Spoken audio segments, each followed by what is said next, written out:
मला जेव्हा राग येतो ना, माझं डोकं तापतं ना, मी एकटाच जाऊन बसतो. माझा राग म्हणजे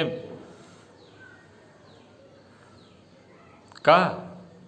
अरे लाज वाटली पाहिजे या भ्रष्टाचारांना, या नेत्या लोकांना. आपण देश दिलाय आपला यांच्या हातात सांभाळायला. यांची लायकी एक कुत्रं सांभाळायची नाही आहे यांची, आणि आपण देश देऊन बसलो यांच्या हातात. मतदानाच्या वेळी येतात, मतं द्या मतं द्या. भिकारी लोक असे भीक मागतात आणि हे असे भीक मागतात मतांची. आणि मतदानानंतर आपलं आयुष्य भिकेला लावतात हे लोक. स्वतःला नेते म्हणतात, देश सांभाळणारे.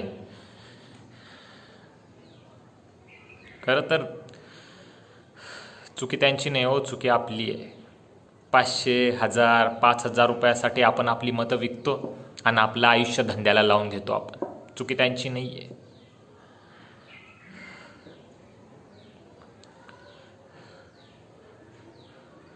परवा रस्त्यावरून चाललो होतो शिवाजीनगरमधून. रस्त्याच्या कडेला एक लहान मुलगी 4-5 वर्षाची असेल, स्वतःच्या आईला उठो ना मम्मा, उठो ना मम्मा. अहो मरून पडली होती हो ती बाई. कोणी तिला हॉस्पिटलमध्ये घेऊन जायला तयार नाही, कोणी पोलिसाला फोन करायला तयार नाही. फोटो काढतात, व्हिडिओ काढतात, फेसबुक इंस्टावर टाकतायत हे लोक. ही आहे आजकालची पिढी, अशी आहे आजकालची माणुसकी. लाज वाटली पाहिजे यांना. आणि मग देशाच्या नावाने बॉम्ब मारत बसतात. काय होणार आहे या देशाचं माहीत नाही.